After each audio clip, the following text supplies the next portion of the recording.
So don't say he's coming very soon. அவர் சீக்கிரமாய் வருகிறார் என்று நீங்கள் தயவு செய்து சொல்ல வேண்டாம். So I asked them, okay then, when will he come? When do you think he'll come? நான் அவர்களை பார்த்து கேட்டேன், சரி அப்ப இயேசு எப்பொழுது வருவார் என்று நீங்கள் நினைக்கிறீர்கள்? உங்களுடைய அபிப்பிராயம் என்ன? So many of their answers is maybe after 40-50 years. அவர்களில் அநேகர் சொன்ன காரியம் என்னவென்றால் ஒருவேளை 40 அல்லது 50 ஆண்டுகளுக்கு பின்பாக அவர் வருவார். You know why? ஏன் என்று உங்களுக்கு தெரியுமா? By then they'll be old.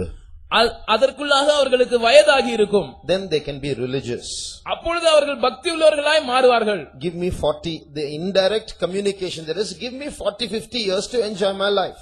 மறைமுகமாக அவர்கள் சொல்ல வருகிற காரியம் என்னவென்றால் எனக்கு 40 அல்லது 50 ஆண்டுகள் கொடுங்கள், அதற்குள்ளாக நான் இந்த வாழ்க்கையை நன்றாக அனுபவித்துக் கொள்கிறேன். That's the meaning of this lust. Scoffers walking according to the lust. They don't like to say Jesus is coming soon because they have some lust that is yet unfulfilled. சுய இச்சைகளின்படி நடக்கிற பரியாசக்காரர் என்று சொல்லுகிற கூட்டத்தார் இவர்கள்தான். இவர்கள் ஏதோ நிறைவேறாத இச்சைகள் ஆசைகள் இவர்களுக்கு இருப்பதனால் இவர்கள் இயேசு உடனடியாக வருவதை விரும்புகிறதில்லை. I want to tell you, நான் உங்களுக்கு சொல்ல விரும்புகிறேன், if life goes on normally for you, உங்களுடைய வாழ்க்கை சுமூகமாக சென்று கொண்டிருந்தால், most of you are going to be witnesses of the second coming of Jesus. உங்களில் அநேகர் இயேசுவின் இரண்டாம் வருகைக்கு சாட்சிகளாய் இருக்க போகிறீர்கள். Most of you will be caught up alive when Jesus comes. உங்களில் அநேகர் இயேசு வரும்போது நீங்கள் உயிரோடு எடுத்துக்கொள்ளப்பட போகிறீர்கள். Or you're going to be left behind when Jesus comes. இல்லாவிட்டால் இயேசு வரும்போது நீங்கள் கைவிடப்பட போகிறீர்கள். The coming of Jesus is so near. இயேசுவின் வருகை அது மிகவும் சமீபமாக இருக்கிறது. That's what I've come to tell you these days. அதைத்தான் இந்த நாட்களில் உங்களுக்கு சொல்லும்படியாய் நாங்கள் வந்திருக்கிறோம். About a month ago I had been to North India to preach on the same theme. ஏறக்குறைய ஒரு மாதத்துக்கு முன்பதாக நான் வட இந்தியாவில் ஒரு குறிக்கப்பட்ட இடத்துக்கு சென்று இதே தலைப்பை வைத்து நான் பேசினேன். And there a servant of God came to me. அங்கே ஒரு ஊழியக்காரர் என்னிடத்தில் வந்தார். And he said, brother, for a few days, months ago, Jesus was speaking to me also, saying, preach on the second coming.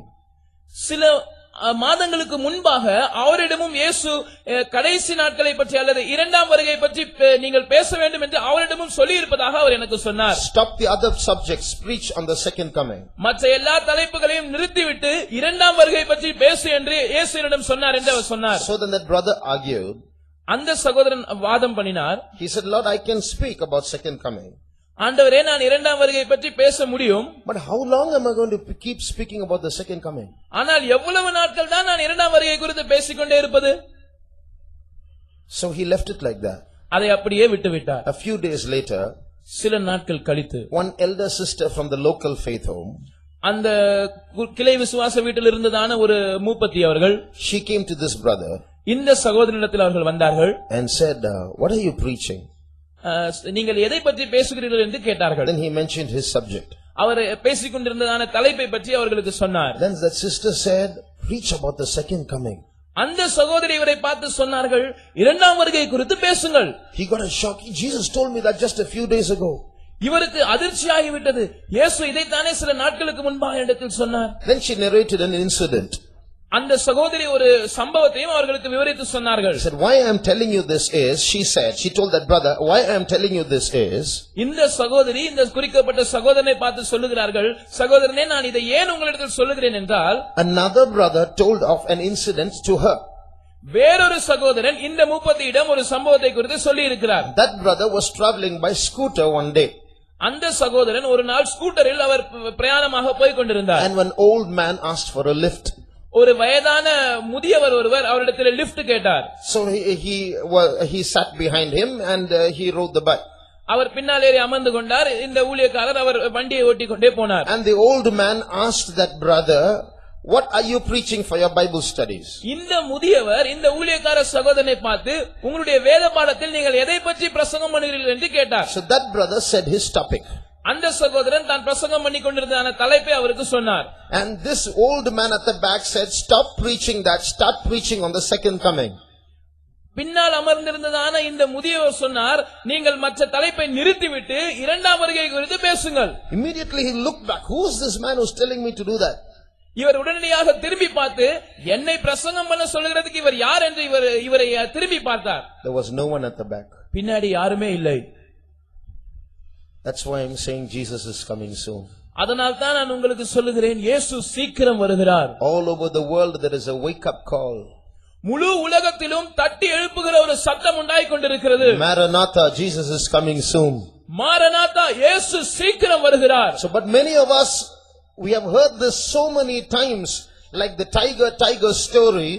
We have heard it so many times that we are getting fooled to think that he is not going to come in our days. ஆனால் இந்த சத்தியத்தை நாம் அநேக நாட்களாய் கேட்டுக்கொண்டே இருக்கிறோம். புலி வருகிறது என்று சொன்ன கதையை போல இரண்டாம் வருகை குறித்து நாம் கேட்டுக்கொண்டே இருக்கிறோம். ஆனால் நாம் நினைக்கிறது என்னவென்றால் இந்த நாட்களில் அவர் வரமாட்டார். Jesus is going to come very soon, and you are going to see that how it's happening, what all is happening in this world.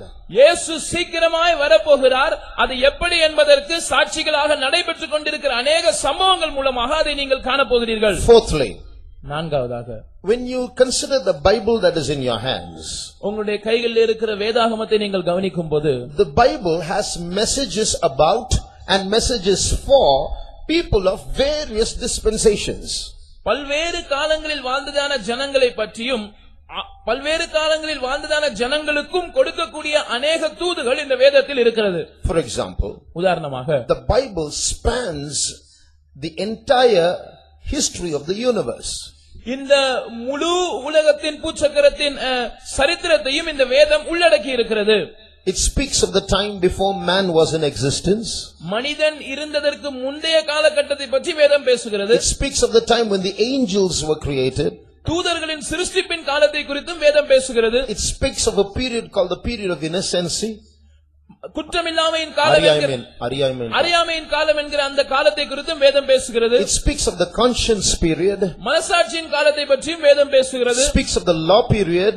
நியாயப்பிரமாண காலத்தை பற்றியும் வேதம் பேசுகிறது. It speaks of the days when Jesus was alive in this world. இயேசு இந்த பூமியில் உயிருள்ளவராய் ஜீவித்த நாட்களை பற்றியும் பேசுகிறது. It speaks of the first century when the church was born. சபை பிறந்ததான அந்த முதலாம் நூற்றாண்டு காலத்தை பற்றியும் அது பேசுகிறது. It speaks of the last days before Jesus comes again. இயேசு மறுபடியுமாய் வருகிறதற்கு முன்பாக உள்ள கடைசி நாட்களை பற்றியும் அது பேசுகிறது. It speaks of the days after Jesus comes and goes.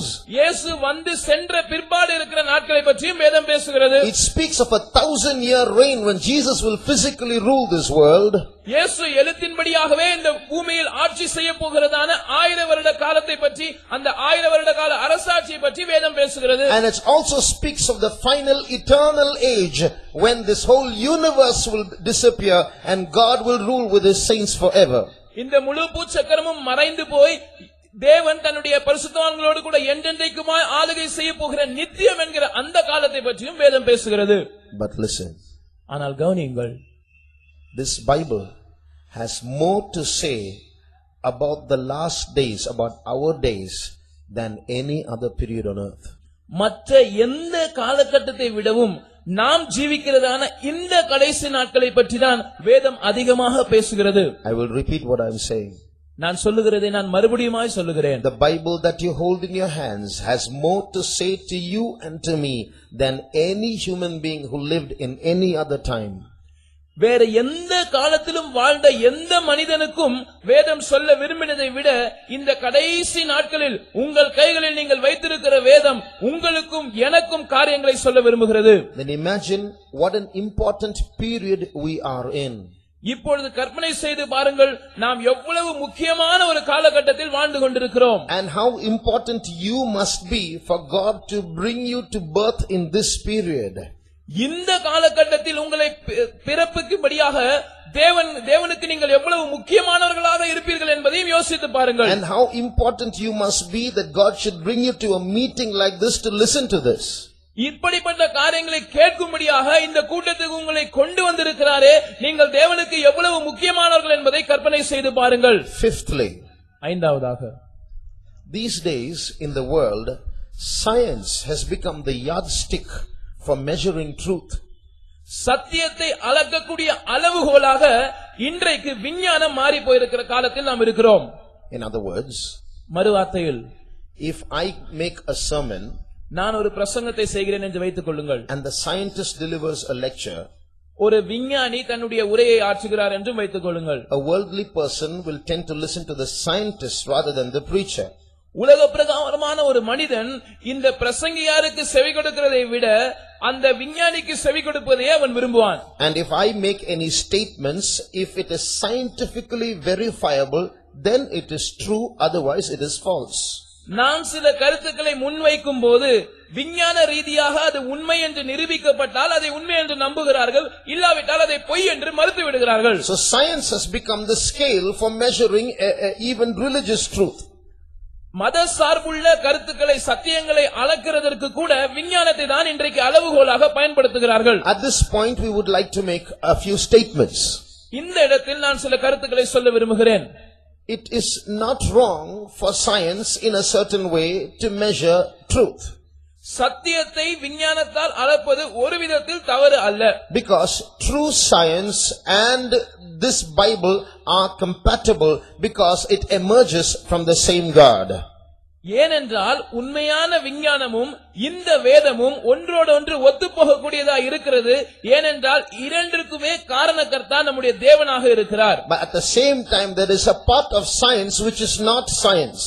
ஆனால் விஞ்ஞானத்தின் ஒரு பகுதி இருக்கிறது, அது விஞ்ஞானம் அல்ல. And people are using that part of science. It has been inserted into science which has not been proved and yet part of science. விஞ்ஞானம் என்று நிரூபிக்கப்படாத சில காரியங்களை விஞ்ஞானம் என்று சொல்லி அதை புகுத்தி இருக்கிறார்கள். Our children are learning it in their schools. நம்முடைய பிள்ளைகள் தங்களுடைய பாட புத்தகங்களிலே பள்ளிகளிலே அதை படிக்கிறார்கள். And that has become a measuring rod to measure the truth.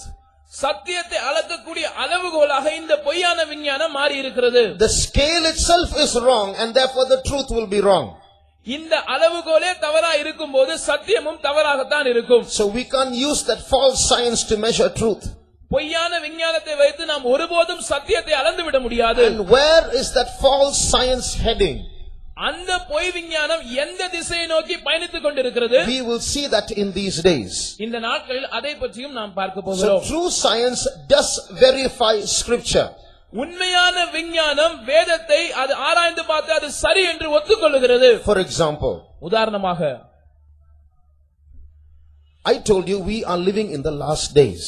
நாம் கடைசி நாட்களில் ஜீவித்துக் கொண்டிருக்கிறோம் என்று நான் உங்களுக்கு சொன்னேன். And after Jesus comes and goes, இயேசு இரண்டாம் முறை வந்து சென்ற பிற்பாடு this world is going to head towards terrible danger. இந்த உலகமானது ஒரு பயங்கரமான அபாயத்தை நோக்கி போக போகிறது. That we are living in dangerous times and we are not safe on earth is being proposed not only by us Christians, it is being proposed even in the secular world. நாம் ஒரு அபாயகரமான காலகட்டத்தில் வாழ்ந்து கொண்டிருக்கிறோம் என்றும் இந்த பூமி நாம் ஜீவிப்பதற்கு அவ்வளவு பாதுகாப்பானதாக இல்லை என்பதும் இன்றைக்கு நாம் மாத்திரம் சொல்லவில்லை, இது மதசார்பற்ற உலகத்தின் கூற்றாகவும் இருக்கிறது. In the year 1947, 1947 வருஷத்தில் some scientists in the University of Chicago got together and set up a clock.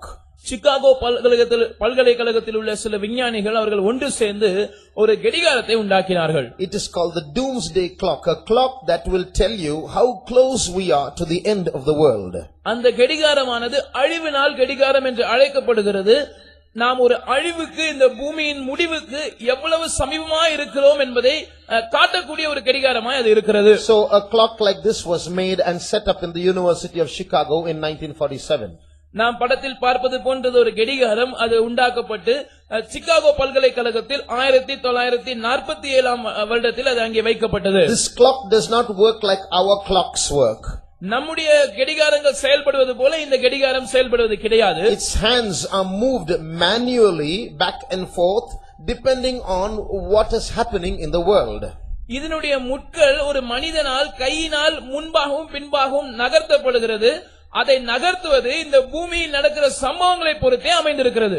Based on how close we are to a nuclear war, நாம் ஒரு அணு ஆயுத யுத்தத்துக்கு எவ்வளவு சமீபமா இருக்கிறோம் என்பதை பொறுத்து, or based on the peace treaties and peace talks that are going on in the world, சமாதான பேச்சுவார்த்தைகள், சமாதான உடன்படிக்கைகள் எவ்வாறு செயல்படுகிறது என்பதை பொறுத்து, based on the atomic weapons that are being manufactured around the world, உலகம் எங்கும் தயாரிக்கப்படுகிற அணு ஆயுதங்களின் உற்பத்தியை பொறுத்து, based on the new climate changing technologies that are coming up in the world, இந்த உலகத்தில் சம்பவித்துக் கொண்டிருக்கிறதான இயற்கையான கால சூழ்நிலைகளின் மாற்றத்தை பொறுத்து, these scientists come together and come to a conclusion we are so close to the end of the world. விஞ்ஞானிகள் இதை எல்லாவற்றையும் மனதில் வைத்து நாம் உலகத்தின் முடிவுக்கு எவ்வளவு சமீபமாக இருக்கிறோம் என்பதை கணிக்கிறார்கள். For example, in this clock, in this doomsday clock, 12 o'clock means doomsday, the world is ended. இந்த அழிவு நாள் கடிகாரத்தில் 12 மணி ஆகும்போது அது உலகத்தின் அழிவை அல்லது முடிவை குறிக்கிறதா இருக்கிறது. So if the time is 10:30, it means we are a little safe. இதில் ஒருவேளை மணி இப்பொழுது 10:30 ஆகிறது என்றால் நாம் கொஞ்சம் பத்திரமா இருக்கிறோம் என்று அர்த்தம். In this clock, if the time is 11:30, it means we are getting close to the end of the world. ஒருவேளை 11 மணி 30 நிமிடங்கள் ஆகிறது என்றால் உலகத்தின் முடிவுக்கு சமீபத்தில் நாம் நெருங்கி விட்டோம் என்று அர்த்தம். So every now and then, once in a year or so, they change the time. ஒவ்வொரு முறையும் ஒரு ஆண்டுக்கு ஒரு முறை அல்லது இப்படி அவர்கள் இந்த கடிகாரத்தை முன்னும் பின்னுமாக மாற்றுகிறார்கள். Now you know what is the current time on that doomsday clock? இப்பொழுது இந்த அழிவு நாள் கடிகாரம் எத்தனை மணி நேரம் காண்பிக்கிறது என்று உங்களுக்கு தெரியுமா? It is 11:55. இப்பொழுது அது 11 மணி 55 நிமிடங்களை குறிக்கிறது. So it's not just we who are saying and to frighten you into saying, get ready, we are in terrible times. The world says it. நீங்கள் பயங்கரமான காலகட்டத்தில் இருக்கிறீர்கள், எனவே நீங்கள் ஆயத்தப்படுங்கள் என்று நாங்கள் சொல்லி உங்களை பயமுறுத்தவில்லை, உலகமும் இதைத்தான் சொல்கிறது. When we come back to the key verse that we read, நாம் வாசித்ததான அந்த மூல வசனத்துக்கு நாம் திரும்பி வரும்போது, the Bible says Jesus is coming very soon. இயேசு சீக்கிரமாய் வருகிறார் என்று வேதம் சொல்லுகிறது. And therefore we have to live soberly, righteously and godly in this present world.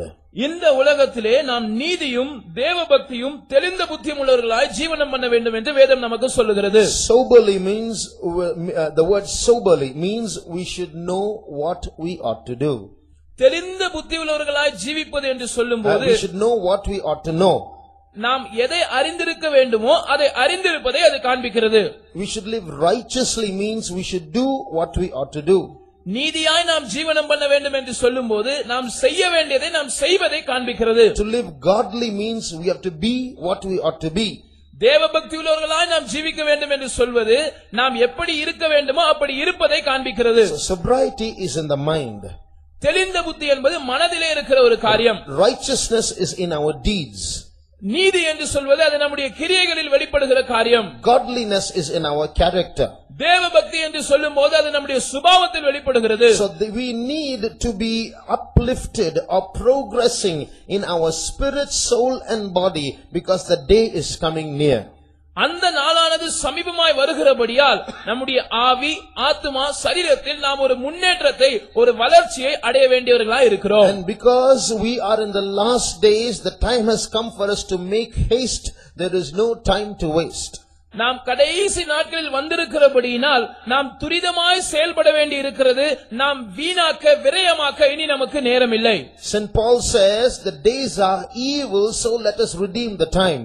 பரிசுத்த பவுல் சொல்லுகிறார், நாட்கள் பொல்லாதவைகளானதால் காலத்தை பிரயோஜனப்படுத்திக் கொள்ளுங்கள். What is the meaning of redeem the time? ஆங்கிலத்தில் காலத்தை மீட்டுக் கொள்ளுங்கள் என்று சொல்லப்பட்டிருக்கிறது. What is the meaning of the days are evil? நாட்கள் பொல்லாதவைகள் என்றால் அதன் அர்த்தம் என்ன? These days are designed to waste our time. இந்த நாட்களானது நம்முடைய நேரத்தை வீணாக்கக்கூடிய விதத்தில் அது வடிவமைக்கப்பட்டிருக்கிறது. Satan is creating so many things in this world so that people may not lift up their heads. ஜனங்கள் தங்கள் தலைகளை உயர்த்த கூடாதபடிக்கு பலவிதமான உபாய தந்திரங்களை பிசாசானவன் புதிதாக கண்டுபிடித்துக் கொண்டே இருக்கிறார். He is trying to play with the minds of human beings so that when Jesus comes they are not ready. மனிதர்கள் இயேசு வரும்போது அவர்கள் ஆயத்தமில்லாத ஒரு நிலவரத்தில் அகப்படும்படியாய் மனிதர்களின் மனதோடு அவன் விளையாடிக் கொண்டிருக்கிறான். So we are going to see how he is subtly working in these days. இந்த நாட்களில் அவன் எப்படியெல்லாம் தந்திரமாய் கிரியை செய்கிறான் என்பதையும் நாம் கவனிக்க போகிறோம். When you look at the chart that is behind me, எனக்கு பின்னால் இருக்கிற அந்த வரைபடத்தை நீங்கள் பார்க்கும்போது you see the symbol. இந்த சின்னத்தை நீங்கள் பார்க்கிறீர்கள். You see a pyramid in that symbol. அங்கே ஒரு முக்கோண வடிவிலான பிரமிடு இருப்பதை நீங்கள் பார்க்கிறீர்கள். And there's an eye on top of it. அதற்கு மேல் பகுதியில் ஒரு கண் அங்கே இருப்பதாக நீங்கள் பார்க்கிறீர்கள். This is the symbol of a secret society that emerged a little more than 200 years ago. ஏறக்குறைய 200 ஆண்டுகளுக்கு முன்பாக தோற்றுவிக்கப்பட்டதான ஒரு ரகசிய அமைப்பின் சின்னமாக இந்த கண் காணப்படுகிறது. This secret society was started in 1776. 1776ஆம் ஆண்டில் இந்த அமைப்பானது தோற்றுவிக்கப்பட்டது. இது ஒரு ரகசியமான அமைப்பாய் இருக்கிறது. You see that number there in Latin numerals. நீங்கள் அங்கே Roman numerals. ரோம எழுத்துகளில் அவர்களுடைய அந்த தோற்றுவிக்கப்பட்ட அந்த வருஷத்தை நீங்கள் அங்கே பார்க்கலாம். On the outside people will say that's the year in which America became a nation. ஜனங்கள் பொதுவாக சொல்லுகிற காரியம் என்னவென்றால் அதுதான் அமெரிக்கா ஒரு நாடாக அங்கீகரிக்கப்பட்ட ஆண்டு என்று சொல்வார்கள். But actually that is true, but that is also the same year in which this secret society was started. உண்மைதான், அந்த ஆண்டில்தான் அமெரிக்கா ஒரு நாடாக மாற்றப்பட்டது. ஆனால் இந்த ரகசிய அமைப்பும் இதே ஆண்டில்தான் தோற்றுவிக்கப்பட்டது. It was started by a group of very influential and wealthy and intelligent group of people who wanted to rule the world. மிகவும் ஐஸ்வர்யவான்களாக செல்வாக்கு மிகுந்தவர்களாக புத்திமான்களாக இருந்த ஒரு கூட்ட ஜனத்தால் இது தோற்றுவிக்கப்பட்டது. அவர்களுடைய நோக்கம் குறிக்கோள் என்னவென்றால் இந்த உலகத்தை நாங்கள் ஆள வேண்டும். Their agenda is, even if it takes a few centuries, even if it is after their times, ultimately this group should take control of the world. அவர்களுடைய குறிக்கோள் என்னவென்றால் அநேக ஆண்டுகள் ஆனாலும் ஒருவேளை சில நூற்றாண்டுகள் ஆனாலும் கடைசியில் இந்த உலகத்தை நாங்கள் எங்கள் கட்டுப்பாட்டில் கொண்டு வர வேண்டும். So from that time, from 1776 onwards, they have been working towards the fulfillment of this plan. இந்த திட்டத்தின் நிறைவேறுதலுக்காக 1776ஆம் வருடத்திலிருந்து அவர்கள் ரகசியமாக செயல்பட்டு கொண்டே இருக்கிறார்கள். How they should do it slowly but surely they have written down. எப்படி அதை மெதுவாக ஆனால் உறுதியான விதத்திலே அதை செயல்படுத்துவது என்பதை அவர்கள் அந்த செயல் திட்டத்தை எழுதி வைத்திருக்கிறார்கள். And after so many years, these plans, many of them have been successfully fulfilled already. இவ்வளவு ஆண்டுகள் கடந்து போய்விட்டன. இவர்களுடைய திட்டத்தில் அநேக அம்சங்கள் ஏற்கனவே வெற்றிகரமாக செயல்படுத்தப்பட்டு விட்டது. Now if it's going to be a few men ruling the world, that's not a problem for us. ஏதோ சில ஒரு கூட்டம் ஜனம் இந்த உலகத்தை ஆளுகை செய்ய போகிறார்கள் என்றால் அது நமக்கு ஒரு பிரச்சனை இல்லை. As long as we get our money and we get our food and we have our jobs, there's no problem. நமக்கு ஒரு வேலை இருக்கும்போது, நமக்கு சாப்பிட உணவு இருக்கும்போது, நமக்கு வேலை நமக்கு பணம் இருக்கும்போது நமக்கு ஒரு பிரச்சனை இல்லை. But the problem is this eye. The problem is this eye. பிரச்சனை என்னவென்றால் இந்த படத்தில் சுட்டிக்காட்டப்படுகிறதான இந்த கண். That eye is the eye of Satan. இந்த கண்ணானது அது சாத்தானுடைய கண்ணாய் இருக்கிறது. These people are being ruled by Satan and then they are ruling the world. உலகத்தை ஆளுகை செய்ய வேண்டும் என்று நினைக்கிற இந்த ஜனங்கள் முதலாவது அவர்கள் சாத்தானால் ஆளுகை செய்யப்படுகிறார்கள். சாத்தானால் ஆளுகை செய்யப்பட்டு இந்த உலகத்தை அவர்கள் ஆளுகிறார்கள். If you look at this symbol again, இந்த சின்னத்தை நீங்கள் மறுபடியும் கவனிப்பீர்கள் என்றால், here are 3 Latin words. அங்கே லத்தீன் பாஷையில் 3 வார்த்தைகள் குறிப்பிடப்பட்டிருக்கிறது. Novus Ordo Seclorum. Novus Ordo Seclorum. That means new world order. புதிய உலக அமைப்பு. That means a new form of government is going to come. அதன் அர்த்தம் என்னவென்றால் புதிய விதத்தில் ஆளக்கூடிய ஒரு அரசாங்கம் வரப்போகிறது. It's going to be different from the previous governments. இந்த உலகத்தில் ஏற்கனவே இருக்கிற அரசாங்கங்களை விட இது மாறுபட்டதா இருக்கும். It's going to be a one world government. இது ஒரே உலக ஆட்சியா இருக்கும். And so that is the plan, and little by little it is taking effect. இதுதான் இவர்களுடைய திட்டம். கொஞ்சம் கொஞ்சமாக அது மெதுவாக நடந்தேறிக்கொண்டே இருக்கிறது. Now if you look at this picture next to it, அதற்கு அடுத்து இருக்கிற படத்தை நீங்கள் கவனிப்பீர்கள் என்றால், this is the picture of a US $1 bill. அமெரிக்க ஐக்கிய நாடுகளின் $1 படமாக அது இருக்கிறது. And it is this same seal that is the image or the seal of the symbol of the secret society is found at the back of the US $1 bill. இந்த ரகசிய அமைப்பின் சின்னமானது அமெரிக்காவின் $1 நோட்டுக்கு பின்பக்கத்திலே காணப்படுகிறது. So it means that they are alive today secretly. They are not there in the open. Public doesn't know, but privately they are making plans to take control of the world. இதன் அர்த்தம் என்னவென்றால் இந்த அமைப்பினர் இன்றைக்கும் செயல்பட்டு கொண்டுதான் இருக்கிறார்கள். பொது ஜனங்களுக்கு அது அறியாத ஒரு விஷயமா இருந்தாலும் ரகசியமாக அவர்கள் தங்கள் திட்டத்தை செயலாற்றிக் கொண்டே இருக்கிறார்கள். Now listen. இப்பொழுது கவனியுங்கள். If they are just going to rule the world and it's just a power lust, let them carry on, we don't care.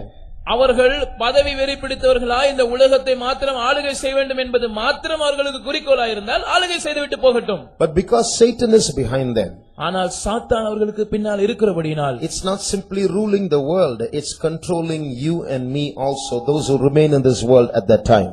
அவர்கள் உலகத்தை ஆளுகை செய்வது மாத்திரம் அவர்களுடைய குறிக்கோள் அல்ல, அந்த நாட்களில் இந்த உலகத்தில் ஜீவிக்கிறதான உங்களையும் என்னையும் அவர்கள் கட்டுப்பாட்டுக்குள் கொண்டு வர விரும்புகிறார்கள். Today many people have come into this group and they are becoming instruments that are being used to influence the whole world and to bring them under their control.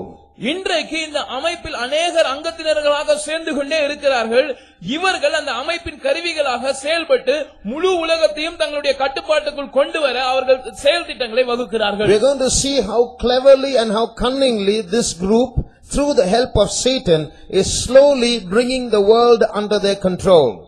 எவ்வளவு தந்திரமாக, எவ்வளவு புத்திசாலித்தனமாக சாத்தானின் உதவியோடு அவனுடைய ஆலோசனையோடு இந்த உலகத்தை மெதுவாக தங்களுடைய கட்டுப்பாட்டுக்குள் அவர்கள் கொண்டு வருகிறார்கள் என்பதை நாம் கவனிக்க போகிறோம். Everything cannot be said in public. எல்லாவற்றையும் பொதுவாக வெளியில் சொல்ல முடியாது. That's why I'm not mentioning their name either. அதனால் தான் நான் அவர்களுடைய பெயரை நான் குறிப்பிடவில்லை. But this group is closely linked to somebody in the Bible. ஆனால் வேதத்தில் சொல்லப்பட்டிருக்கிற ஒரு குறிக்கப்பட்ட நபரோடு இந்த அமைப்பானது இணைக்கப்பட்டிருக்கிறது, தொடர்புடையதா இருக்கிறது. It is not one person, but it is a person representing a body, a group of people. அந்த நபர் ஒரு தனியாள் அல்ல, ஒரு அமைப்பை, ஒரு நிறுவனத்தை குறிக்கிற ஒரு ஆளாக இருக்கிறார். So this group, symbolized by this symbol, is very closely linked to that group in the Bible. வேதத்தில் சொல்லப்பட்டிருக்கிறதான அந்த கூட்டத்தோடு இந்த ரகசிய அமைப்பானது தொடர்புடையதாக இருக்கிறது. Let's turn to Revelation chapter 17. வெளிப்படுத்தின விசேஷம் 17ஆம் அதிகாரம். And there we read verse 3 and 4. 3ஆம் 4ஆம் வசனங்களை வாசிப்போம். ஆவிக்குள் என்னை வனாந்திரத்திற்கு கொண்டு போனான். அப்பொழுது 7 தலைகளையும் 10 கொம்புகளையும் உடையதும் தூஷணமான நாமங்களால் நிறைந்ததுமான சிவப்பு நிறமுள்ள மிருகத்தின் மேல் ஒரு ஸ்திரீ ஏறியிருக்க கண்டேன். அந்த ஸ்திரீ இரத்தாம்பரமும் சிவப்பான ஆடையும் தரித்து பொன்னினாலும் ரத்தினங்களினாலும் முத்துக்களினாலும் சிங்காரிக்கப்பட்டு தன் வேசித்தனமாகிய அருவருப்புகளாலும் அசுத்தத்தாலும் நிறைந்த பொற்பாத்திரத்தை தன் கையிலே பிடித்திருந்தாள். So he carried me away in the spirit into the wilderness, and I saw a woman sit upon a scarlet-colored beast, full of names of blasphemy, having 7 heads and 10 horns. And the woman was arrayed in purple and scarlet color, and decked with gold and precious stones and pearls, having a golden cup in her hand, full of abominations and filthiness of a fornication. There's much to say, but there's no time to go into detailed descriptions. சொல்வதற்கு अनेक காரியங்கள் இங்கே இருக்கிறது, ஆனால் அதை விவரிப்பதற்கு நமக்கு அதிக சமயம் இல்லை. Here we see a beast. இங்கே ஒரு மிருகத்தை நாம் பார்க்கிறோம். It's not a real beast, it symbolizes something because it has 7 heads and 10 horns. அது ஒரு உண்மையான மிருகம் அல்ல, ஆனால் எதையோ குறிக்கிற ஒரு குறிப்படையாளமாக இருக்கிறது. ஏனென்றால் அதற்கு 7 தலைகளும் 10 கொம்புகளும் இருக்கிறது. This beast symbolizes the Antichrist. இந்த மிருகமானது அந்தி கிறிஸ்துவை குறிக்கிறது. I told you there's going to be a one world government, Novus Ordo Seclorum, a new world order. புதிய உலக அமைப்பு என்று நான் உங்களுக்கு சொன்னேன். அப்படி ஒரே ஆட்சி இந்த உலகத்தில் வரப்போகிறது என்று நான் உங்களுக்கு சொன்னேன். And the leader of that one world government, it's not going to be a democracy, it's going to be a dictatorship. அது ஒரு சுதந்திர நாடாக, சுதந்திர ஆட்சியாக, ஜனநாயக ஆட்சியாக இருக்க போகிறதில்லை. அது ஒரு சர்வாதிகார ஆட்சியாக இருக்க போகிறது. So there's going to be one man on top. ஒரே மனிதன் சர்வாதிகாரியாக மேலே இருக்க போகிறான். And he is going to take control of the whole world.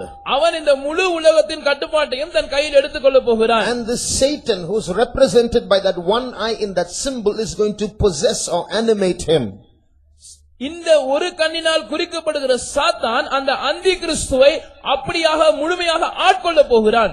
And through him he will control the whole world. அவன் மூலமாக இந்த முழு உலகத்தையும் சாத்தான் கட்டுப்படுத்துவான். And he is represented by this beast with 7 heads and 10 horns. இந்த அந்தி கிறிஸ்து 7 தலைகளையும் 10 கொம்புகளையும் உடையதான இந்த மிருகத்தினால் குறிக்கப்படுகிறான். And he is carrying a woman who is called a whore. அவன் ஒரு வேசி என்று அழைக்கப்படுகிற ஒரு ஸ்திரீயை சுமக்கிறதை நாம் பார்க்கிறோம். And she is dressed in very attractive attire. அவள் மிகவும் வசீகரிக்கக்கூடிய ஒரு உடையை அணிந்திருக்கிறாள். Now, who is this woman? இந்த ஸ்திரீ யார்? She is a system in this world. இந்த உலகத்தில் செயல்படுகிற ஒரு அமைப்பாக அவள் இருக்கிறாள். And she is very closely associated to this group of people that I told you about. நான் ஏற்கனவே உங்களுக்கு சொன்ன இந்த கூட்டத்தோடு கூட அவள் மிகவும் நெருங்கிய தொடர்புடையவளாய் இருக்கிறாள். Basically, she has 3 powers. பொதுவாக சொல்ல வேண்டும் என்றால் 3 அதிகாரங்கள் அவளுக்கு இருக்கிறது. One is she is politically very powerful. முதலாவது அவள் அரசியல் ரீதியாக மிகவும் சக்தி வாய்ந்த ஒரு ஆளாக இருக்கிறாள். Why? ஏன்? If you read verse 2, it says, the kings of the earth have committed fornication with her. நாம் முதலாம் வசனத்தை வாசிக்கும் போது பூமியின் ராஜாக்கள் அவளோடு வேசித்தனம் பண்ணினார்கள் என்று வாசிக்கிறோம். Now, this kings of the earth, she is very closely linked to the kings of the earth, which means she is politically powerful. இதிலிருந்து நாம் விளங்கிக் கொள்ளுகிற காரியம் என்னவென்றால் இந்த பூமியின் ராஜாக்களோடு அவள் மிகவும் நெருங்கிய தொடர்புடையவராய் இருக்கிறாள். அதன் அர்த்தம் என்னவென்றால் இவள் அரசியல் ரீதியாக மிகவும் சக்தி வாய்ந்த ஒரு ஆளாக இருக்கிறாள். You must keep in mind, this is not one woman, it's a group of people. நீங்கள் மனதில் வைத்துக் கொள்ளுங்கள், இந்த ஒரு ஸ்திரீ அவள் ஒரு வெறுமே ஒரு ஸ்திரீ அல்ல, அவள் ஒரு அமைப்பாய் இருக்கிறாள். It's a system in this world. இந்த உலகத்தில் இயங்குகிற ஒரு அமைப்பாக அது இருக்கிறது. She has close ties with the kings of the earth, and therefore she is powerful. இவளுக்கு இந்த பூமியின் ராஜாக்களோடு நெருங்கிய ஐக்கியம் இருக்கிறது, எனவே அவள் சக்தி வாய்ந்தவளாக இருக்கிறாள். Secondly, இரண்டாவதாக she is religiously very powerful. மத ரீதியாகவும் அவள் மிகவும் சக்தி வாய்ந்தவளாக இருக்கிறாள். This woman is a spiritual woman in the negative sense. பிரதிகூலமான அர்த்தத்தில் அல்லது எதிர்மறையான அர்த்தத்தில் நாம் பார்க்கும்போது இவள் ஒரு மத சார்புடைய ஒரு ஆவிக்குரிய ஸ்திரீயாக இருக்கிறாள். See, when I say negatively spiritual, she is not a good spiritual woman, she is an evil spiritual woman. எதிர்மறையான அர்த்தத்தில் இவள் ஒரு ஆவிக்குரியவளா இருக்கிறார் என்று நான் சொல்லும்போது இவள் ஒரு நல்ல ஆவிக்குரியவள் அல்ல, இவள் ஒரு தீமையான ஆவிக்குரியவளா இருக்கிறாள். That's why she is religiously powerful. அதனால் அவர் மத ரீதியாகவும் சக்தி வாய்ந்தவளாக இருக்கிறாள். She is anti-truth, anti-Christian. அவள் கிறிஸ்தவத்துக்கு விரோதமாக இருக்கிறாள், சத்தியத்துக்கு விரோதமாக இருக்கிறாள். That's why in verse 5 we read she is called the mother of harlots and abominations of the earth. அதனால் தான் 5ஆம் வசனத்திலே நாம் வாசிக்கும் போது அவள் வேசிகளுக்கும் பூமியில் உள்ள அருவருப்புகளுக்கும் தாய் என்று வாசிக்கிறோம். That means she is the mother or the combination of all the false religions of this world.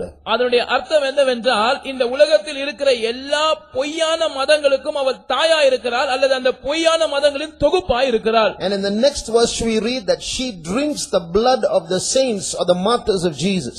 அடுத்த வசனத்திலே வாசிக்கும் போது பரிசுத்தவான்கள் அல்லது இயேசு கிறிஸ்துவின் இரத்த சாட்சிகளுடைய இரத்தத்தை அவள் குடிக்கிறதாக நாம் வாசிக்கிறோம். So she is religiously powerful. எனவே அவள் மத ரீதியாகவும் சக்தி வாய்ந்தவளாக இருக்கிறாள். Thirdly, மூன்றாவதாக she is very powerful in entertainment. பொழுதுபோக்கில் ஜனங்களை பொழுதுபோக்கு அம்சங்களை வைத்து கவர்வதில் அவள் மிகவும் சக்தி வாய்ந்தவளாக இருக்கிறாள். Today we have what is called the entertainment industry, where you have movie makers and music makers. இன்றைக்கு பொழுதுபோக்கு துறை என்ற ஒரு துறையே இருக்கிறது. அதிலே நீங்கள் பார்க்கும்போது திரைப்படங்களை எடுக்கிறவர்கள் இருக்கிறார்கள், இசையமைப்பாளர்கள் இருக்கிறார்கள். So in this sector she is very powerful. இந்த துறையிலும் இவள் மிகவும் சக்தி வாய்ந்தவளாக இருக்கிறாள். When her judgment is pronounced, இவளுக்கு நியாயத்தீர்ப்பு பிரகடனம் செய்யப்படும் போது read 18:22, Revelation 18:22. வெளிப்படுத்தின விசேஷம் 18ஆம் அதிகாரம் 22ஆம் வசனத்தை வாசிப்போம். சுரமண்டலக்காரரும் கீத வாத்தியக்காரரும் நாகசுரக்காரரும் எக்காலக்காரருமானவர்களுடைய சத்தம் இனி உன்னிடத்தில் கேட்கப்படுவதுமில்லை. எந்த தொழிலாளியும் இனி உன்னிடத்தில் காணப்படுவதுமில்லை. எந்திர சத்தம் இனி உன்னிடத்தில் கேட்கப்படுவதுமில்லை. And the voice of harpers and musicians and of pipers and trumpeters shall be heard no more at all in thee. Enough. So here we see that she was over the music industry. இசைத்துறையின் மேல் இவள் அதிகாரமுடையவளாய் இருந்திருக்கிறாள் என்பதை இங்கே நாம் பார்க்கிறோம். And we are also going to see how she is also having power over the film industry. திரைப்படத்துறையின் மீதும் இவளுக்கு ஒரு அதிகாரம் இருக்கிறது. அது எப்படி என்று நாம் பார்க்க போகிறோம். Now I told you that this woman is closely linked to this secret organization that is behind the scenes and preparing to rule the world. திரையின் பின்னால் இருந்து கொண்டு இந்த உலகத்தை ஆட்சி செய்யும்படி திட்டம் தீட்டிக் கொண்டிருக்கிற இந்த ரகசியமான இயக்கத்தின் ரகசியமான அமைப்போடு கூட இவள் நெருங்கிய தொடர்புடையவராய் இருக்கிறார் என்று நான் ஏற்கனவே உங்களுக்கு சொன்னேன். Now this group has many sister groups, the splinter groups or subgroups that are also associated with this main group.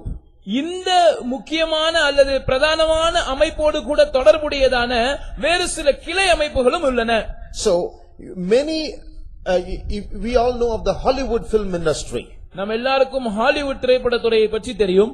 Many who are in the Hollywood film industry, directors and actors and actresses, they are all part of this group or some sister group. Many of them. இந்த ஹாலிவுட்டில் இருக்கிறதான அநேக இயக்குனர்கள், நடிகர்கள் அவர்களில் பெரும்பாலானவர்கள் இந்த ரகசிய அமைப்போடு அல்லது இதனுடைய கிளை அமைப்புகளோடு தொடர்புடையவர்களாய் இருக்கிறார்கள். Many actors, actresses, directors have been trained and promoted by this group. பல இயக்குனர்கள், நடிகைகள் இந்த அமைப்பால் அவர்கள் பயிற்சி கொடுக்கப்பட்டு அவர்கள் முன்னிலைப்படுத்தப்படுகிறார்கள். Let me ask you, நான் உங்களை பார்த்து ஒரு கேள்வி கேட்கிறேன். A secret group that has a secret agenda of ruling the world, why should they promote all these entertainments? ரகசியமான ஒரு அமைப்பு இந்த உலகத்தை ஆள வேண்டும் என்று ரகசியமான ஒரு குறிக்கோளை உடையவர்களாக இருக்கிறார்கள். ஆனால் இந்த பொழுதுபோக்கை எல்லாம் அவர்கள் ஏன் முன்னிலைப்படுத்த வேண்டும்? What is their plan? அவருடைய திட்டம் தான் என்ன? So behind the entertainments of this world is a demonic plan to deceive people, to enslave them, so that when Satan comes to power, it's very easy to take over.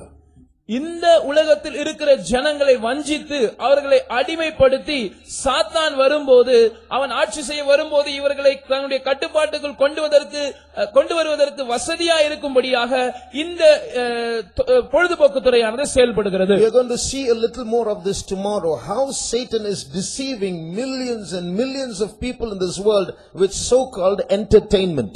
பொழுதுபோக்கு என்று சொல்லப்படுகிற இந்த அம்சத்தின் மூலமாக இந்த உலகத்தில் இருக்கிற கோடியான ஜனங்களை எவ்வாறு சாத்தான் வஞ்சித்துக் கொண்டிருக்கிறான் என்பதை குறித்து நாம் மேலும் சில காரியங்களை நாளைக்கு கவனிப்போம். Today we are going to see one particular aspect of this entertainment industry.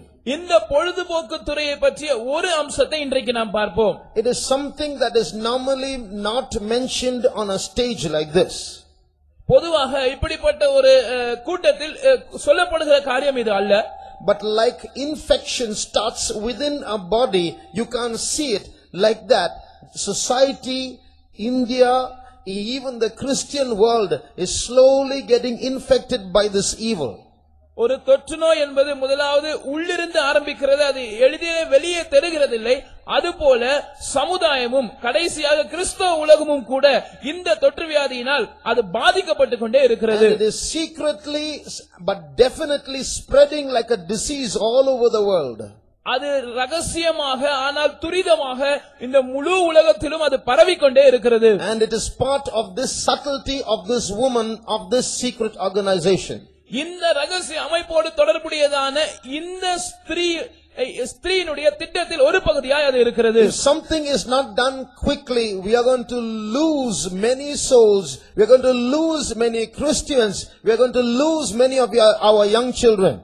சீக்கிரத்தில் நாம் ஏதாகிலும் செய்யாவிட்டால் நாம் அநேக ஆத்துமாக்களை இழக்க வேண்டி இருக்கும். அநேக கிறிஸ்தவர்களையும் ஏன் நம்முடைய வாலிப பிள்ளைகளில் அநேகரையும் கூட நாம் இழக்க வேண்டி இருக்கும். So I'm going to speak a little about the porn industry.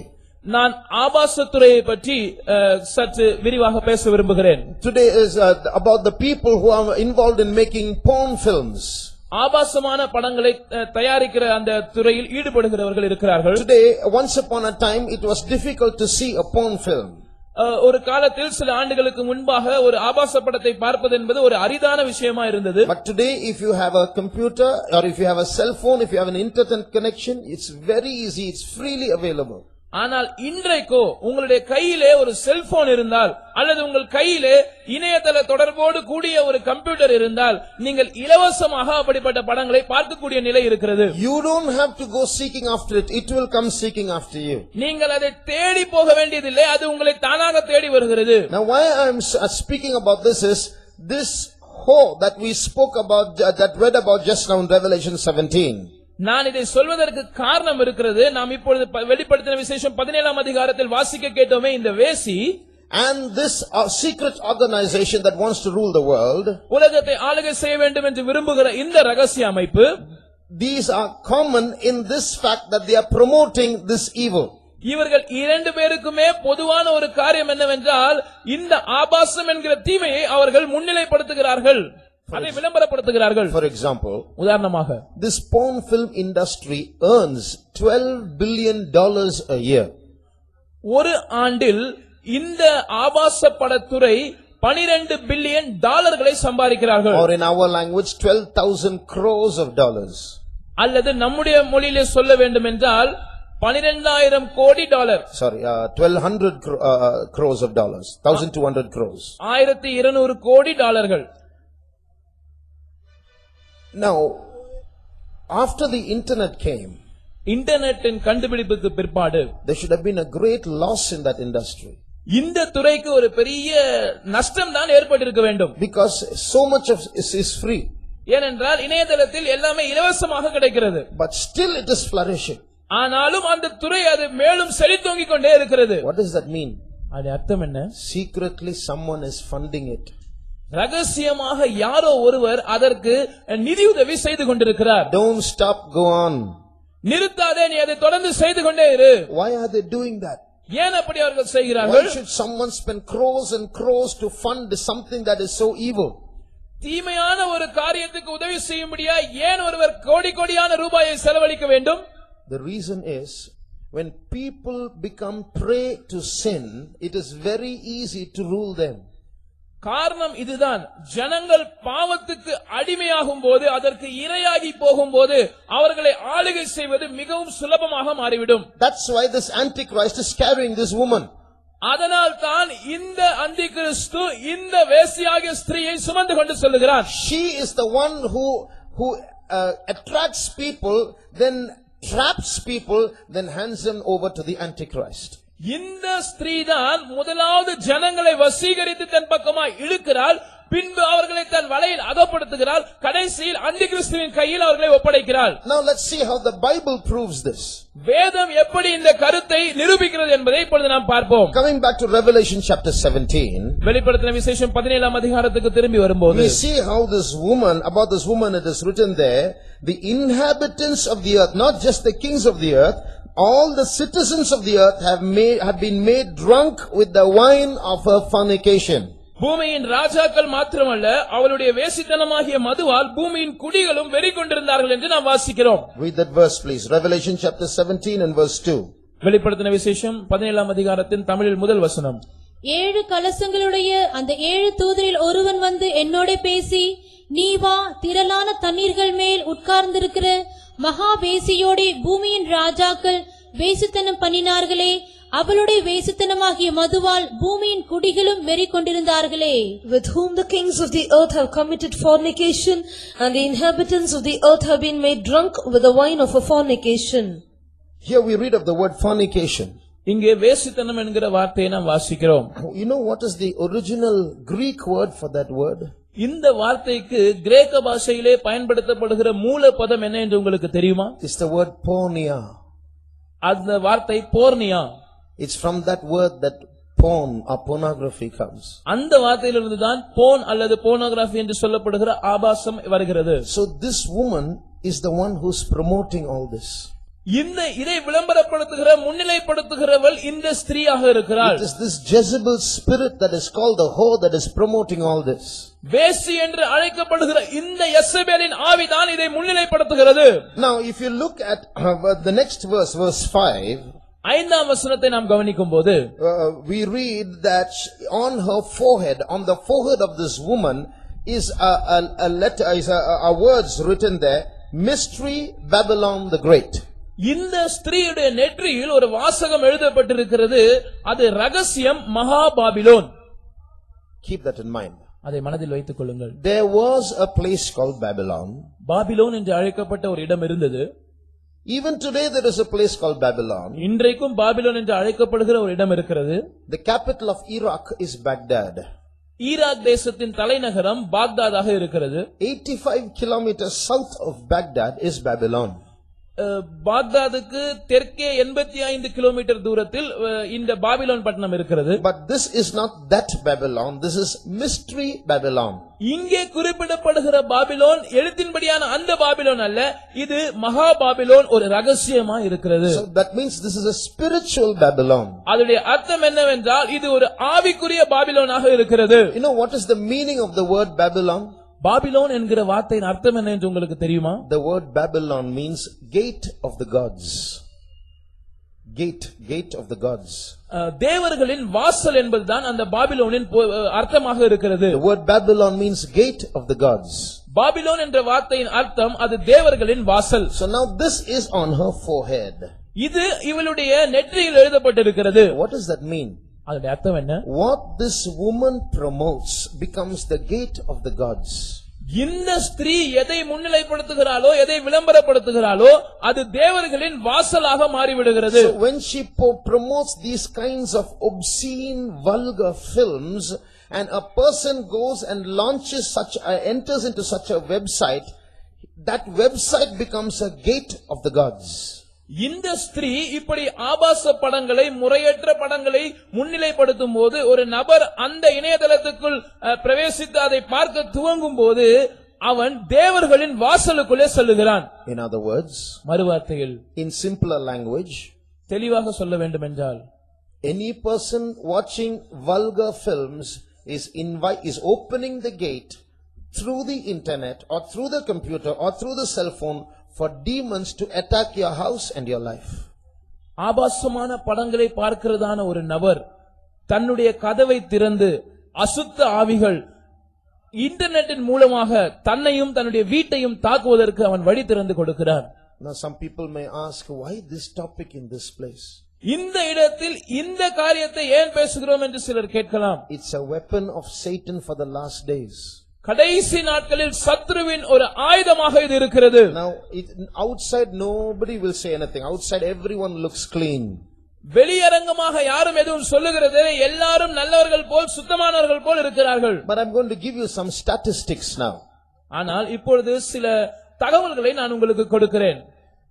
People are using the internet all the time, isn't it? ஜனங்கள் இன்றைக்கு அதிகமாக இன்டர்நெட்டை பயன்படுத்துகிறார்கள், அப்படிதானே? And you have search engines to search in the internet for different things like Google and so on. இந்த Google போன்று பல்வேறு தேடுதல் இணையதளங்கள் இருக்கிறது. இதை வைத்து நாம் இன்டர்நெட்டில் நமக்கு என்ன வேண்டுமோ அதை தேடிக் கொள்ளலாம். Every second people are typing something on that to search for something. அந்த தேடுதல் இணையதளத்தில் தங்களுக்கு தேவையானதை தேடிக்கொள்ளும்படியாக ஜனங்கள் தாங்கள் எதை தேடுகிறார்களோ அந்த வார்த்தையை அதிலே டைப் பண்ணுகிறார்கள். Now listen. கவனியுங்கள். Every second, ஒவ்வொரு வினாடியும் an average of 372 people are typing something which only adults should look for. ஒரு வினாடிக்கு 372 முறை பெரியவர்கள் மாத்திரமே தேடக்கூடிய சில காரியங்களை அவர்கள் அங்கே தட்டச்சு செய்கிறார்கள், டைப் பண்ணுகிறார்கள். 372 people, users. ஒரு வினாடிக்கு 375 பேர் அப்படி தேடுகிறார்கள். Every second, imagine that. ஒவ்வொரு வினாடியும் அவர்கள் அப்படி தேடுகிறார்கள். And imagine how many people all around the world are going into wrong sites. யோசித்து பாருங்கள், முழு உலகத்திலும் எத்தனை பேர் தவறான இணையதளங்களுக்குள்ளே செல்லுகிறார்கள். Put it in another way. மறுவார்த்தையில், an average of 28,258 people are watching these films or something related to this every second. ஒவ்வொரு வினாடியும் ஏறக்குறைய 28,258 பேர் இப்படிப்பட்ட படங்களை அல்லது இதோடு தொடர்புடைய காரியங்களை பார்க்கிறார்கள். Every second. ஒவ்வொரு வினாடியும். So just imagine the evil that is taking place in this world. இந்த உலகத்தில் சம்பவித்துக் கொண்டிருக்கிறதான இந்த தீங்கை நீங்கள் கற்பனை செய்து பாருங்கள். Now in America, அமெரிக்காவில் recently a survey was taken. இப்படி ஒரு கருத்து கணிப்பு சமீபத்தில் எடுக்கப்பட்டது. And it was observed that 70% Christians admitted that in some way or the other they have become addicted to this. இந்த குறிக்கப்பட்ட காரியத்துக்கு தாங்கள் ஏதோ ஒரு விதத்தில் அடிமையாகி விட்டதாக 70% கிறிஸ்தவர்கள் ஒப்புக்கொண்டிருக்கிறார்கள். So it's not something that you will see outside or know outside. இது ஏதோ வெளி உலகத்தில் அறியப்படுகிற அல்லது செய்யப்படுகிற காரியம் என்பது அல்ல. But it is something that is secretly, like a boil, like starts within the body, is slowly corroding human beings and even Christians. எப்படி ஒரு புண் முதலாவது உள்காயமாக தோன்றி அது முழு சரீரத்தையும் அரிக்கிறதோ அதுபோல இது இன்றைக்கு கிறிஸ்தவர்களையும் தாக்கி அழித்துக் கொண்டிருக்கிறது. A person watching these things is inviting demons into his life and into his home. இப்படிப்பட்ட காட்சிகளை பார்க்கிற ஒருவர் தன்னுடைய வீட்டிற்கும் தன்னுடைய இருதயத்துக்குள்ளும் பிசாசுகளை வரவழைக்கிறார். He is opening the gate for Babylon, for gate of the gods. பாபிலோனுக்கு தன்னுடைய கதவை திறந்து கொடுக்கிறார். தேவர்கள் தனக்குள் வரும்படியாக கதவை திறந்து கொடுக்கிறார். Now it's very easy for Satan to take control of you. இப்படி என்றால் சாத்தான் உங்களை ஆளுகை செய்வது அவனுக்கு மிகவும் லகுவான காரியமாக இருக்கும். So we are living in such evil times. இப்படிப்பட்ட தீமையான நாட்களில் நாம் ஜீவித்துக் கொண்டிருக்கிறோம். This has become a quick enslaving tool for the adversary. சத்துருவுக்கு இது எளிதில் மனிதர்களை அகப்படுத்தக்கூடிய அடிமைப்படுத்தக்கூடிய கருவியாக இன்றைக்கு மாறி இருக்கிறது. The people who want to rule the world are using this kind of dirty things to corrupt man's mind, because they know that they can easily hand over the world to Satan. உலகத்தை ஆட்சி செய்ய வேண்டும் என்று திட்டம் தீட்டி இருக்கிற இவர்கள் இப்படிப்பட்ட தீமையான காரியங்களை, முறையற்ற காரியங்களை ஆயுதமாக பயன்படுத்துகிறார்கள். ஏனென்றால் அவர்களுக்கு தெரியும் ஜனங்கள் இதற்கு அடிமைப்பட்டால் அவர்களை எளிதில் சத்ருவின் கையில் ஒப்படைக்கலாம். I was listening one day to the testimony of a woman who was an actress in this industry. இந்த துறையில் நடித்துக் கொண்டிருந்த ஒரு சகோதரி, அவர்களுடைய சாட்சியை நான் ஒரு நாள் கேட்டேன். She accepted Jesus later on.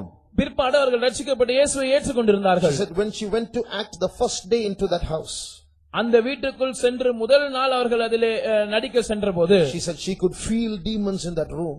அந்த வீட்டில் அந்த அறையில் பிசாசுகள் இருந்ததை தன்னால் உணர முடிந்ததாக அவர்கள் சொன்னார்கள். She knew that there was an evil presence there. அங்கே ஒரு தீமையான ஒரு சமூகம் இருந்ததை அவர்கள் உணர்ந்ததாக சொன்னார்கள். But still she went on because she wanted money. அவர்களுக்கு பணம் தேவையா இருந்தபடினாலே அவர்கள் அந்த காரியத்தை தொடர்ந்து செய்தார்கள். But Jesus brought her out of the clutches of that evil. ஆனால் அந்த தீமையின் பிடியில் இருந்து இயேசு அவர்களை விடுவித்து கொண்டு வந்தார். All over the world people are opening rooms to demons in their houses or in their societies. முழு உலகத்திலும் ஜனங்கள் தங்கள் சமுதாயத்திலும் வீடுகளிலும் சாத்தானுக்கு தங்களுடைய கதவுகளை திறந்து கொண்டிருக்கிறார்கள். Darkness shall cover the earth and gross darkness will cover the people. இருள் பூமியையும் காரிருள் ஜனங்களையும் மூடும். People are secretly falling prey to the adversary. சத்ருவுக்கு ரகசியமான விதத்தில் ஜனங்கள் இரையாகி கொண்டே போகிறார்கள். This Satan is cunningly taking control of the masses. இந்த சாத்தான் ஜனங்களை தந்திரமாக தன்னுடைய கட்டுப்பாட்டுக்குள் கொண்டு வந்து கொண்டே இருக்கிறான். Tomorrow we are going to see how in different ways the entertainment sector is controlling human beings. இந்த பொழுதுபோக்கு துறையானது இன்னும் பல்வேறு விதங்களில் எப்படி எல்லாம் மனிதர்களை கட்டுப்பாட்டுக்குள் கொண்டு வந்து கொண்டிருக்கிறது என்பதை நாளைக்கு நாம் பார்ப்போம். This is how this woman is making the whole world drunk with the wine of her fornication. இப்படித்தான் இந்த ஸ்திரீயானவள் தன்னுடைய வேசித்தனமாகிய மதுவினால் ஜனங்களை வெறிகொள்ள செய்கிறாள். And everybody is drinking this and getting drunk. எல்லாரும் அதை குடிக்கிறார்கள், அவர்கள் வெறித்துக் கொண்டே இருக்கிறார்கள். So once you are drunk you lose your sobriety. ஒரு முறை நீங்கள் குடிக்கும் போது நீங்கள் உங்கள் தெளிந்த புத்தியை இழந்து போகிறீர்கள். That's why Jesus says in the word of God, live soberly in this world. அதனால் தான் இயேசு தன்னுடைய வேதத்திலே சொல்லுகிறார், நீங்கள் தெளிந்த புத்தியுள்ளவர்களாய் இந்த உலகத்திலே ஜீவனம் பண்ணுங்கள். Very soon, after entertaining the whole world and keeping them happy and catering to all their lusts, this woman will grab those millions and hand them over to the Antichrist. ஜனங்களை பொழுதுபோக்கு அம்சங்களால் மயக்கி அவர்களை தற்காலிகமாக சந்தோஷப்படுத்தி அவர்களுடைய இச்சைகளை பூர்த்தி செய்து கடைசியாக அவர்களை வெகு சீக்கிரத்திலே அவர் அடிமைப்படுத்தி அந்தி கிறிஸ்துவின் வசமாய் அவர்களை ஒப்படைக்க போகிறாள். Secretly but certainly this is going on all over the world. ரகசியமாக ஆனால் உறுதியாக இந்த காரியம் முழு உலகத்திலும் நடந்தேறிக் கொண்டிருக்கிறது. That's why this is the time for the church to lift up its head. அதனால் தான் சபையானது தன்னுடைய தலையை உயர்த்தக்கூடிய நேரமாக இது இருக்கிறது. That Jezebel is not only happy in having the world in its control, she wants God's children as well. உலகத்தை தன்னுடைய கட்டுப்பாட்டுக்குள் வைத்திருப்பதில் மாத்திரம் அந்த யெசபேல் திருப்தி அடையவில்லை, அவளுக்கு தேவனுடைய பிள்ளைகளும் தேவைப்படுகிறார்கள். Look at that dragon, the old serpent. அந்த சர்ப்பமாகிய பழைய பாம்பை யோசித்து பாருங்கள். The Bible says he deceiveth the whole world. He has the whole world in his control. வேதம் சொல்லுகிறது அவன் முழு உலகத்தையும் வஞ்சித்து தன்னுடைய கட்டுப்பாட்டுக்குள் வைத்திருக்கிறான். And with the swish of his tail he has brought down so many stars of the sky. அவன் தன்னுடைய வாளை ஆட்டி இவ்வானத்தில் இருந்த எத்தனையோ நட்சத்திரங்களை கீழே கொண்டு வந்திருக்கிறான். But he is not satisfied with that. அதிலும் அவன் திருப்தி அடையவில்லை. He is now standing before the woman who represents the church of God. இப்பொழுது சபையை குறிக்கிறதான அந்த ஸ்திரீக்கு முன்பாக இந்த பாம்பு நின்று கொண்டிருக்கிறது. If there's anyone who says I don't want sin, I want to stand for holiness, he wants that person. யாராவது ஒருவர் எனக்கு பாவம் வேண்டாம், நான் பரிசுத்தத்துக்காய் உறுதியாய் நிற்க விரும்புகிறேன் என்று சொல்வார்கள் என்றால் அந்த ஆளுக்கு விரோதமாக நிற்க அவன் முனைகிறான். If there's anyone who says I do not want to be drunk with the wine of that horse fornication, I want to stand for Jesus, this serpent will stand in front of that person. அந்த வேசியுடைய மதுவினால் நான் குளித்து வெறி கொள்ள விரும்பவில்லை, நான் இயேசுவுக்காக நிற்க விரும்புகிறேன் என்று ஒருவர் சொல்வார் என்றால் அவருக்கு விரோதமாக நிற்கவும் அவன் விரும்புகிறான். So there is one way to know whether you are a chosen child of God. நீ தேவனால் தெரிந்து கொள்ளப்பட்ட ஒரு பிள்ளையா இருக்கிறாயா இல்லையா என்பதை அறிந்து கொள்வதற்கு இது ஒரு வழியா இருக்கிறது. If there is any direct onslaught or attack of the devil in your life, உன்னுடைய ஜீவியத்தில் பிசாசின் நேரடியான தாக்குதல் இருக்கும் என்றால், if you realize that the serpent and his troops are coming after you directly, இந்த சாத்தானும் அவனுடைய ஆயுதங்களும் அவனுடைய சேனைகளும் உனக்கு விரோதமாக நேரடியாக வருகிறது நீ உணர்வாய் என்றால், then you must remember maybe you are the chosen one of God and you are called to holiness, and that's why that serpent wants you. நீ நினைவில் கொள்ள வேண்டியதான ஒரு காரியம் என்னவென்றால், ஒருவேளை நீ தேவனால் தெரிந்து கொள்ளப்பட்ட ஒரு ஆளா இருக்கலாம், அதனால் தான் சாத்தான் உன்னை தேடிக்கொண்டிருக்கிறான். So when the devil is fighting against you, அதனால் தான் சாத்தான் உனக்கு விரோதமாக யுத்தம் பண்ணி கொண்டிருக்கிறான். turn to Revelation chapter 12 வெளிப்படுத்தின விசேஷம் 12ஆம் அதிகாரத்துக்கு and read verse 9. 9ஆம் வசனத்தை That வாசிப்போம். Satan is called one who deceives the whole world. அங்கே முழு உலகத்தையும் வஞ்சிக்கிற அல்லது மோசம் போக்குகிறவன் என்று பிசாசை குறித்து சொல்லப்படுகிறது. Verse 9 please. 9ஆம் வசனத்தை தயவு செய்து வாசியுங்கள். உலகம் அனைத்தையும் மோசம் போக்குகிற பிசாசு என்றும் சாத்தான் என்றும் சொல்லப்பட்ட பழைய பாம்பாகிய பெரிய வலு சர்ப்பம் தள்ளப்பட்டது. அது பூமியிலே விழ தள்ளப்பட்டது. அதனோடு கூட அதை சேர்ந்த தூதரும் தள்ளப்பட்டார்கள். And the great dragon was cast out, that old serpent called the devil and Satan, which deceiveth the whole world. So here this old serpent, he knows the behavior of human beings. இந்த பழைய பாம்புக்கு மனிதனுடைய இயல்பான சுபாவங்கள் அல்லது தன்மைகளை நன்கு அறிந்து வைத்தவனாய் அவன் இருக்கிறான். It's very easy to deceive a human being. ஒரு மனிதனை வஞ்சிப்பது மிகவும் எளிதான ஒரு விஷயம். That's why this Satan, he deceiveth the whole world. That means he's developed a system where people will remain deceived. He doesn't have to be personally present there to supervise it. உலகம் அனைத்தையும் மோசம் போக்குகிற பிசாசு என்று சொல்லப்படும் போது அவன் இந்த உலகம் முழுவதையும் மோசம் போக்குவதற்காக வஞ்சிப்பதற்காக ஒரு இயக்கத்தை உண்டு பண்ணி வைத்திருக்கிறான். அதன் மூலமாய் அவர்கள் வஞ்சிக்கப்பட்டு அந்த வஞ்சனையின் கீழே இருப்பார்கள். இவர்களை வஞ்சிக்கும்படியாக இவன் அங்கே நேரடியாக இருக்க வேண்டும் என்று அவசியமில்லை. So the earth is down there and he is in the heavenlies. பூமி இங்கே கீழே இருக்கிறது, அவன் அங்க வானங்களில் இருக்கிறான். So he's not there in the earth to deceive them. அவன் மனிதர்களை வஞ்சிக்கும்படியாக இந்த பூமியில் இல்லை. So that old serpent easily deceives all the human beings of this world, but he is busy somewhere else. அந்த பழைய பாம்பாகி அந்த வலு சர்ப்பம் இந்த பூமியில் இருக்கிற மனிதர்களை எல்லாம் எளிதாக வஞ்சித்து விடுகிறான். ஆனால் அவன் அங்கே உன்னதங்களிலே வானங்களிலே ஏதோ ஒரு காரியத்தை செய்து கொண்டிருக்கிறான். Then in verse 4 4ஆம் வசனத்தில் we read that his tail drew a third part of the stars of heaven. அவனுடைய வாளானது வானத்தின் நட்சத்திரங்களில் 1/3 பங்கை இழுத்து தள்ளினது என்று வாசிக்கிறோம். This shows a group of Christians. They are stars, but Satan is easily able to deceive them. He doesn't have to look at them. With one swipe of his tail, he brings them down. இது ஒரு கூட்ட கிறிஸ்தவர்களை காண்பிக்கிறது. அவர்கள் நட்சத்திரங்களா இருப்பது உண்மைதான். ஆனால் சாத்தான் அவர்களை போய் யுத்தம் செய்து ஜெயிக்க வேண்டியதில்லை. He doesn't have to face them. அவர்களை நேரடியாக சென்று அவர்களோட எதிர்த்து அவர்களை கீழே விழத்தள்ள வேண்டியதில்லை. தன்னுடைய வாளை அப்படி அசைத்து அவர்களை தள்ளி விடுகிறான். His face, his 7 heads are pointing somewhere else. அவனுடைய 7 தலைகளும் வேற ஏதோ திசையை நோக்கி கொண்டிருக்கிறது. It is looking at that woman. அது அந்த ஸ்திரீயை பார்த்து கொண்டிருக்கிறது. She is pregnant. அவள் இப்பொழுது பிரசவமா இருக்கிறாள். She is going to give birth to a man child. அவள் இப்பொழுது கர்ப்பமா இருக்கிறாள். அவள் ஒரு ஆண் பிள்ளையை பிரசவிக்க போகிறாள். They are a group of saints who are living a holy life. அவர்கள் பரிசுத்தமான ஜீவியம் செய்கிற ஒரு கூட்ட பரிசுத்தவான்களா இருக்கிறார்கள். I must work against them. நான் அவர்களுக்கு விரோதமாய் கிரியை செய்ய வேண்டும். I must defile them. நான் அவர்களை தீட்டுப்படுத்த வேண்டும். I want that man child. எனக்கு அந்த ஆண் பிள்ளை வேண்டும். As soon as that man child is born, I'm going to swallow it. அந்த ஆண் பிள்ளை பிறந்த உடனே நான் அதை விழுங்க போகிறேன். I've already drunk the blood of so many saints, but I want this blood. நான் ஏற்கனவே பல பரிசுத்தவான்களுடைய இரத்தத்தை குடித்திருக்கிறேன், ஆனால் எனக்கு இந்த இரத்தம் வேண்டும். And that's how the devil is fighting against the church of God. இப்படித்தான் தேவனுடைய சபைக்கு விரோதமாக சாத்தான் யுத்தம் பண்ணிக் கொண்டிருக்கிறார். If we are just an ordinary group of people, we will have not much conflict.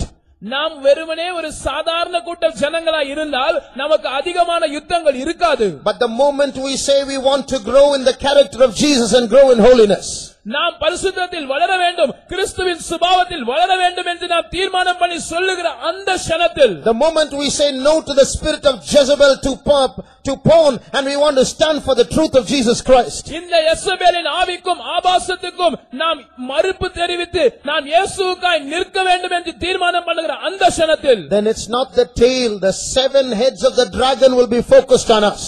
இனி அந்த சர்ப்பத்தினுடைய வால் அல்ல, அதனுடைய 7 தலைகளும் நம்ம மீது குறிக்கப்பட்டிருக்கும். So while this mystery Babylon is at work in this world, இந்த உலகத்தில் இந்த ரகசியமாகிய மகா பாபிலோன் கிரியை செய்யும் போது, there is another mystery that is working in the church. சபையில் கிரியை செய்கிற வேறொரு ரகசியம் இருக்கிறது. Read Colossians chapter 1 verses 26 and 27. கொலோசியர் 1 அதிகாரம் 26 27 வசனங்களை வாசிப்போம். உங்கள் பொருட்டு தேவனால் எனக்கு அளிக்கப்பட்ட உத்தியோகத்தின்படியே நான் அந்த சபைக்கு ஊழியக்காரனானேன். புறஜாதிகளுக்குள்ளே விளங்கிய இந்த ரகசியத்திலுள்ள மகிமையின் ஐஸ்வர்யம் இன்னதென்று தேவன் தம்முடைய பரிசுத்தவான்களுக்கு தெரியப்படுத்த சித்தமானார். கிறிஸ்துவானவர் மகிமையின் நம்பிக்கையாக உங்களுக்குள் இருப்பதே அந்த ரகசியம். Even the mystery which had been hid from ages and from generations, but now is made manifest to his saints, to whom God would make known what is the riches of the glory of this mystery among the Gentiles, which is Christ in you, the hope of glory. Praise the Lord. கர்த்தருக்கு ஸ்தோத்திரம். So if a man wants to stand for holiness, ஒரு மனிதன் பரிசுத்தத்துக்காய் நிற்க விரும்பும்போது, even though the 7 heads of this dragon might come to attack him, இந்த வலு சர்ப்பத்தினுடைய 7 தலைகளும் இவனை தாக்கும்படி முயன்றாலும், even though the mystery of iniquity and this mystery of Babylon might try to influence him, அக்கிரமத்தின் ரகசியமும் Babylon ஆகிய ரகசியமும் இவனை தாக்க முற்படும் போது, when he looks to Jesus Christ, இவன் இயேசு கிறிஸ்துவை நோக்கி பார்ப்பான் என்றால், there is another mystery, a good mystery that will start working in his life. இவனுக்குள்ளே ஒரு நல்ல ரகசியமானது செயல்பட ஆரம்பிக்கும். What is that mystery? அந்த ரகசியம் என்ன? Christ in you. கிறிஸ்துவானவர் உங்களுக்குள் இருப்பதே. Christ in you, the hope of glory. கிறிஸ்துவானவர் மகிமையின் நம்பிக்கையாக உங்களுக்குள் இருப்பதே. Mystery means it's something that our brains cannot understand, but it is very, very true. ரகசியம் என்று சொல்லும்போது அது நம்முடைய மூளையால் விளங்கிக் கொள்ள முடியாது, ஆனால் அது மிக மிக உண்மையான ஒரு விஷயம். So when we say Christ is in you, கிறிஸ்துவானவர் உங்களுக்குள்ளே இருக்கிறார் என்று நாம் சொல்லும்போது, it is something very, very real, but our brains may not understand it. அது மிக மிக யதார்த்தமான ஒரு உண்மையா இருக்கிறது. ஒருவேளை நம்முடைய மூளையால் அதை விளங்கிக் கொள்ள முடியாமல் போகலாம். So when a person comes to Jesus, ஒரு நபர் இயேசுவினிடத்தில் வரும்போது and says, Jesus, I do not want to become a victim of the spirit of Antichrist. இயேசுவே, நான் அந்தி கிறிஸ்துவின் ஆவிக்கு அடிமையாக அதற்கு இரையாக மாற விரும்பவில்லை என்று சொல்லும்போது, I do not want to come under the rule of that one world dictatorship. அந்த ஒரே உலக ஆட்சி, அந்த சர்வாதிகாரியுடைய ஆட்சிக்குள் நான் அகப்பட விரும்பவில்லை என்று அவன் சொல்லும்போது, And when he comes to Jesus for protection, இயேசுவினிடத்தில் தற்காப்புக்காக பாதுகாப்புக்காக அவன் வரும்போது, you must understand that Jesus came down into this world in a human form. அந்த இயேசுவானவர் மனித ரூபத்தில் இந்த உலகத்துக்கு வந்தார் என்பதை நீங்கள் அறிந்திருக்க வேண்டும். That Jesus who was in spirit form in days before, ஆதி நாட்களில் ஆவியின் ரூபத்தில் இருந்த அந்த இயேசு, who could move about so freely, அவர் எளிதாக இங்கும் அங்குமாக செல்லக்கூடியவராய் இருந்தார். now imprisons himself in a human body, இப்பொழுது மனித சரீரத்துக்குள் தன்னை கட்டுப்படுத்தி சிறைப்படுத்திக் கொண்டு, and allows his blood to be shed. தன்னுடைய ரத்தத்தை சிந்தப்படுவதற்கு ஒப்பு கொடுக்கிறார். That holy blood is able to cleanse any human being who comes to Jesus from all his sins that he's ever done. அவன் இதுவரைக்கும் செய்ததான எல்லா பாவங்களையும் ஒரு மனிதன் இயேசுவினிடத்தில் வரும்போது அவருடைய பரிசுத்த ரத்தமானது கழுவுவதற்கு உண்மையுள்ளதா இருக்கிறது. And that blood is able to keep him from committing sin in future. வருங்காலத்தில் பாவம் செய்யாமல் அவனை பாதுகாக்கவும் அந்த இரத்தம் வல்லமையுள்ளதா இருக்கிறது. That same Jesus will come into him in a mysterious but real form to give him the victory he needs. ரகசியமாக ஆனால் உண்மையான விதத்தில் அதே இயேசு அவன் வாஞ்சிக்கிற ஒரு ஜெயத்தை அவனுக்கு கொடுக்கும்படியாய் அவனுக்குள் வரவும் செய்வார். Many of you seated here might be going through personal struggles. இங்கே உட்கார்ந்திருக்கிற உங்களில் அநேக தனிப்பட்ட விதத்தில் போராட்டங்களை சந்தித்துக் கொண்டிருப்பீர்கள். But you must believe that Jesus Christ is in you. ஆனால் நீங்கள் விசுவாசிக்க வேண்டும் இயேசு கிறிஸ்து உங்களுக்குள் இருக்கிறார். And is not in you just for some superficial needs. ஏதோ மேலோட்டமான ஒரு தேவைக்காக மாத்திரம் அவர் உங்களுக்குள்ளே இல்லை. There is a glory waiting for you. உங்களுக்காக ஒரு மகிமை காத்துக் கொண்டிருக்கிறது. Your body is going to be turned into a very glorious body when Jesus comes. இயேசு வரும்போது உங்களுடைய இந்த சரீரம் மகிமையான சரீரமாக மாற்றப்பட போகிறது. And this Jesus is in you as a hope of that glory. அந்த மகிமையின் நம்பிக்கையாக இயேசு கிறிஸ்து உங்களுக்குள் இருக்கிறார். Shall we close our eyes? நம்முடைய கண்களை மூடுவோம். We are all weak human beings. நாம் எல்லாரும் பலவீனமான மனிதர்கள். As I told you, Satan can easily deceive us. நான் ஏற்கனவே சொன்னது போல சத்துருவானவன் எளிதாக நம்மை வஞ்சித்து விட முடியும். It's very easy. அது மிகவும் எளிதான ஒரு விஷயம். All our cleverness is only between ourselves. நம்முடைய புத்திசாலித்தனம் எல்லாம் நமக்குள்ளே தான் அது செல்லுபடியாகும். But before the devil we are all big fools. ஆனால் சாத்தானுக்கு முன்பாக பிசாசுக்கு முன்பாக நாம் எல்லாரும் பெரிய முட்டாள்களாய் இருக்கிறோம். We are all weak beings. நாம் எல்லாரும் பலவீனமான சிருஷ்டிகளாய் இருக்கிறோம். Let me ask you a question. ஆனால் நான் உங்களை பார்த்து ஒரு கேள்வியை கேட்கட்டும். Though the old serpent, the devil might be standing before you. அந்த பழைய பாம்பாகிய வலுசர்ப்பம் உங்களுக்கு முன்பாக நின்று கொண்டிருந்தாலும், though you might be weak before your adversary, உங்களுடைய எதிராளிக்கு முன்பாக நீங்கள் பலவீனமான ஒரு ஆளாக இருந்தாலும், though standing for holiness is an impossibility, பரிசுத்தத்துக்காக நிற்பது என்பது ஒரு அசாத்தியமான காரியமாக உங்களுக்கு தென்பட்டாலும், though this flesh desires sin, இந்த மாம்சம் பாவத்தை வாஞ்சித்துக் கொண்டிருந்தாலும், with another side of your heart, உங்களுடைய இருதயத்தின் மறுபக்கத்தை கொண்டு, how many of you will choose holiness? உங்களில் எத்தனை பேர் பரிசுத்தத்தை தெரிந்து கொள்ள போகிறீர்கள்? Whether you have holiness or not is not the question. உங்களுக்குள் பரிசுத்தம் இருக்கிறதா இல்லையா என்பது அது வேறொரு கேள்வி. Whether you have sinful lusts in you or not is another question. உங்களுக்குள்ளே பாவ சம்பந்தமான இச்சைகள் இருக்கிறதா இல்லையா என்பது மற்றொரு கேள்வி. With one side of your heart do you choose holiness? உங்களுடைய இருதயத்தின் ஒரு பக்கத்தினால் நீங்கள் பரிசுத்தத்தை தெரிந்து கொள்வீர்களா? If you do, put up your hands. அப்படி நீங்கள் தெரிந்து கொள்வீர்கள் என்றால் உங்கள் கைகளை உயர்த்துங்கள். I do not want to become a prey to sin.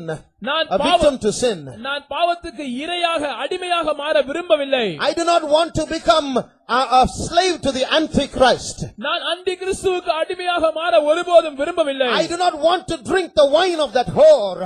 நான் அந்த வேசியின் மதுவினால் நான் வெறி கொள்ள விரும்பவில்லை. I want to be drunk with the wine of the Holy Spirit. நான் பரிசுத்த ஆவியின் மதுபானத்தினால் பானம் பண்ண விரும்புகிறேன். I want Christ Jesus to dwell in me, who is the hope of glory. கிறிஸ்துவானவர் மகிமையின் நம்பிக்கையாக எனக்குள்ளே வாசம் பண்ண நான் விரும்புகிறேன். Put up your hands. உங்கள் கைகளை உயர்த்துங்கள். Oh Rabau Shabani Amtuda. This is not a playground. இது ஒரு விளையாட்டு மைதானம் அல்ல.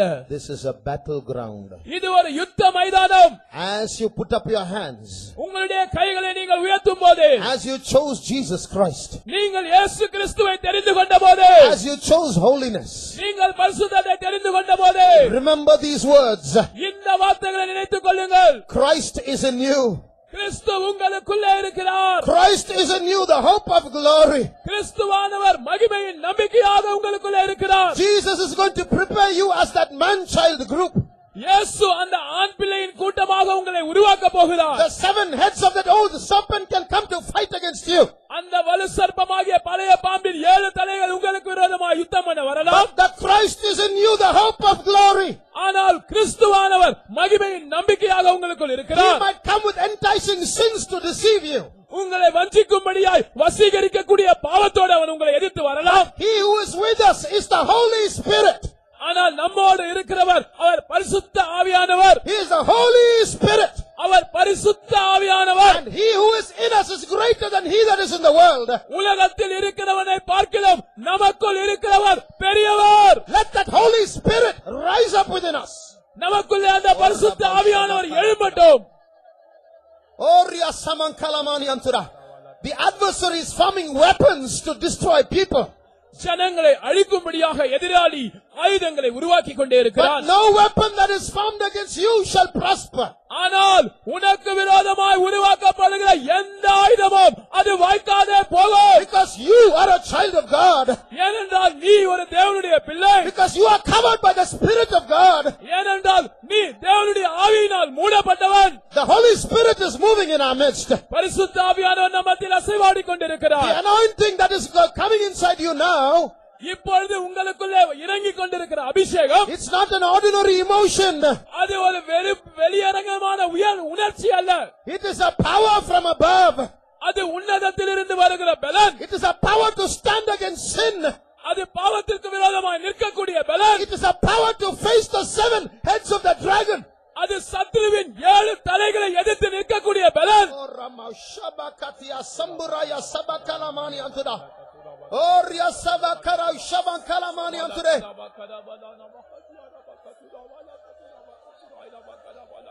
Anointed brother, anointed sister. அபிஷேகம் பண்ணப்பட்ட சகோதரனே, அபிஷேகம் பண்ணப்பட்ட சகோதரியே, Don't lose your anointing. உன்னுடைய அபிஷேகத்தை இழந்து போக வேண்டாம். If you lose your anointing, you will become an ordinary man. உன்னுடைய அபிஷேகத்தை நீ இழந்து விட்டால் நீ ஒரு சாதாரண நபராக மாறிப்படுவாய். If you become an ordinary man, Satan will easily overpower you. நீ ஒரு சாதாரண ஆளாக மாறிவிட்டால் சாத்தான் எளிதில் உன்னை மேற்கொள்வான். These are the last days. இது கடைசி நாட்கள். Jesus is coming soon. இயேசு சீக்கிரம் வருகிறார். Renew your anointing. உங்களுடைய அபிஷேகத்தை புதுப்பித்துக் கொள்ளுங்கள். Drunk with the wine of the Spirit of God. தேவனுடைய ஆவியின் மதுபானத்தினால் வெறி கொள்ளுங்கள். Oria Shamankalamania Rasamtudan Kalamaniam today. Oria Shabakalabauria Bakatuda Kalamaniam today.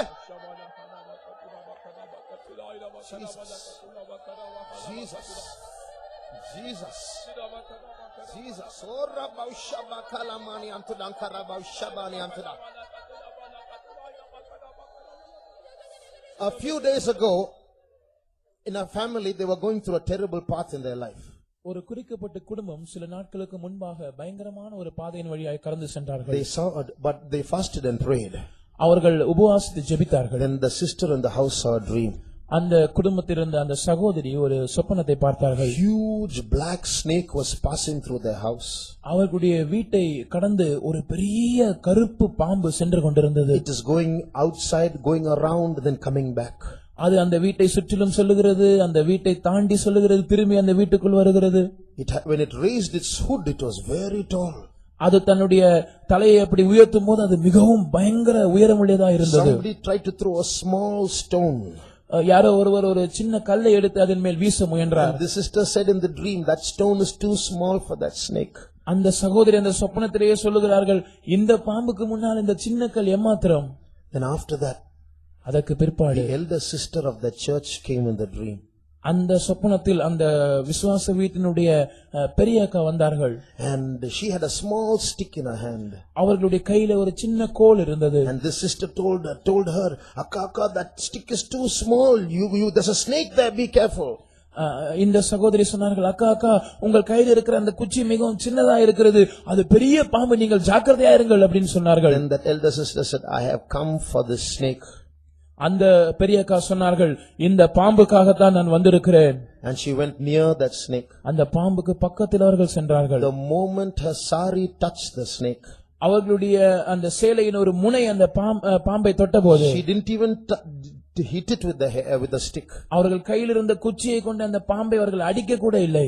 The moment the sari touched the snake, அவர்களுடைய சேலையின் ஒரு முனை அந்த பாம்பின் மேல் பட்டபோது that huge snake shrank and became just 4-5 inches long. That's all. அந்த பெரிய நீண்ட பாம்பு அப்படியே சுருங்கி ஒரு 4-5 இன்ச் சிறிய பாம்பாக மாறிவிட்டது. How did that happen? அது எப்படி நடந்தது? Inside that sister was a mighty power. அந்த சகோதரிக்குள் ஒரு பெரிய மகத்தான வல்லமை இருந்தது. That same power is residing in you, brother, sister. சகோதரனே, சகோதரியே, அதே வல்லமை உனக்குள்ள இருக்கிறது. There is a big serpent trying to swallow you. உன்னை விழுங்கும்படியாக ஒரு பெரிய சர்ப்பம் காத்துக் கொண்டிருக்கிறது. But there is a big power in you. ஆனால் உங்களுக்குள் ஒரு பெரிய வல்லமை இருக்கிறது. He that gave that family victory will give you victory in your battles. அந்த குடும்பத்துக்கு ஜெயத்தை கொடுத்தவர் உங்களுடைய யுத்தங்களில் உங்களுக்கும் ஜெயத்தை கொடுப்பார். Before that mighty power, your serpent will shrink. அந்த மகத்தான வல்லமைக்கு முன்பாக Receive that power now. அந்த வல்லமையை பெற்றுக்கொள்ளுங்கள். Receive that anointing now. அந்த அபிஷேகத்தை இப்பொழுதே பெற்றுக்கொள்ளுங்கள். The Holy Spirit is moving mightily in our midst. பரிசுத்த ஆவியானவர் வல்லமையாய் நம் மத்தியில் அசைவாடுகிறார். Let that darkness in you go out of your family. உங்களுடைய குடும்பத்தில் இருக்கிற உங்களுக்குள் இருக்கிற அந்த அந்தகாரம் வெளியே போகட்டும். Christ in you, the hope of glory. கிறிஸ்துவானவர் மகிமையின் நம்பிக்கையாக உங்களுக்குள் இருக்கிறார்.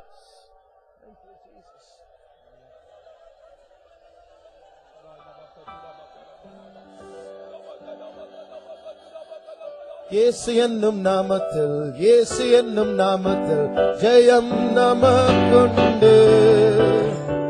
இயேசு என்னும் நாமத்தில், இயேசு என்னும் நாமத்தில் பேய்கள் பறந்தோடும். இயேசுவின் நாமத்தில் இருக்கும்போது யார் நமக்கு எதிராக நிற்பாரும்? இயேசு இயேசு நாமத்தில் ஜெயம் நமக்குண்டு. இயேசு என்னும் நாமத்தில், இயேசு என்னும் நாமத்தில் ஜெயம் நமக்குண்டு. இயேசு என்னும் நாமத்தில், இயேசு என்னும் நாமத்தில் பேய்கள் பறந்தோடும். இயேசுவின் நாமத்தில் இருக்கும்போது யார் நமக்கு எதிராக நிற்பாரும்? இயேசு இயேசு நாமத்தில் ஜெயம் நமக்குண்டு.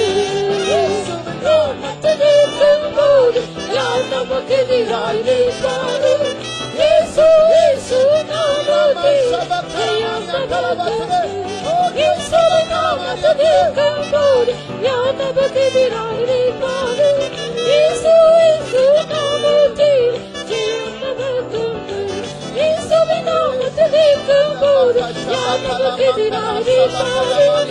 இயேசு இயேசு நாமத்தில் ஜெயம் நமக்குண்டு. இயேசுவின் நாமத்தில் இருக்கும்போது யார் நமக்கு எதிராக நிற்பாரும்? இயேசு இயேசு நாமத்தில் ஜெயம் நமக்குண்டு. இயேசுவின் நாமத்தில் இருக்கும்போது யார் நமக்கு எதிராக நிற்பாரும்? இயேசு இயேசு நாமத்தில் ஜெயம் நமக்குண்டு. இயேசுவின் நாமத்தில் இருக்கும்போது யார் நமக்கு எதிராக நிற்பாரும்?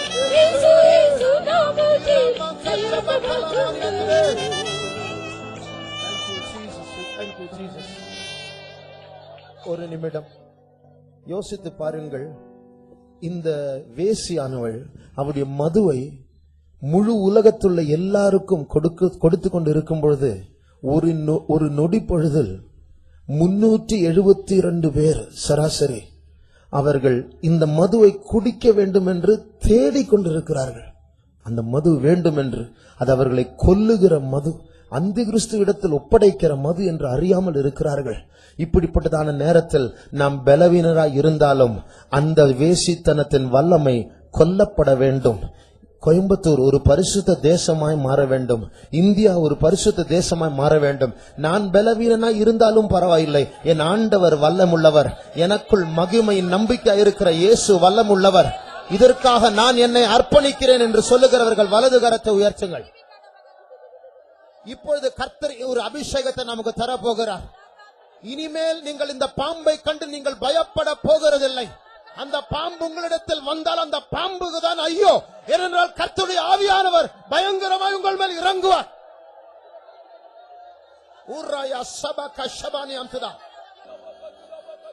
இயேசு என்னும் நாமத்தில், இயேசு என்னும் நாமத்தில் ஜெயம் நமக்குண்டு. இயேசு என்னும் நாமத்தில், இயேசு என்னும் நாமத்தில் பேய்கள் பறந்தோடும். இயேசுவின் நாமத்தில் இருக்கும்போது யார் நமக்கு எதிராக நிற்பாரும்? இயேசு இயேசு நாமத்தில் ஜெயம் நமக்குண்டு. இயேசு என்னும் நாமத்தில், இயேசு என்னும் நாமத்தில் ஜெயம் நமக்குண்டு. இயேசு என்னும் நாமத்தில், இயேசு என்னும் நாமத்தில் பேய்கள் பறந்தோடும். இயேசுவின் நாமத்தில் இருக்கும்போது யார் நமக்கு எதிராக நிற்பாரும்? இயேசு இயேசு நாமத்தில் ஜெயம் நமக்குண்டு. இயேசுவின் நாமத்தில் இருக்கும்போது யார் நமக்கு எதிராக நிற்பாரும்? இயேசு இயேசு நாமத்தில் ஜெயம் நமக்குண்டு. நிற்கும்போது யார் நமக்கு எதிராய் நிற்பாரு? இயேசு இயேசு நாமத்தில் ஜெயம் நமக்குண்டு. இயேசுவின் நாமத்தில் நிற்கும்போது யார் நமக்கு எதிராய் நிற்பாரு? இயேசு இயேசு நாமத்தில் ஜெயம் நமக்குண்டு. இயேசுவின் நாமத்தில் நிற்கும்போது யார் நமக்கு எதிராய் நிற்பாரு? இயேசு இயேசு நாமத்தில் ஜெயம் நமக்குண்டு. இயேசுவின் நாமத்தில் நிற்கும்போது யார் நமக்கு எதிராய் நிற்பாரு? இயேசு இயேசு நாமத்தில் ஜெயம் நமக்குண்டு. இயேசுவின் நாமத்தில் நிற்கும்போது யார் நமக்கு எதிராய் நிற்பாரு? இயேசு இயேசு நாமத்தில் ஜெயம் நமக்குண்டு.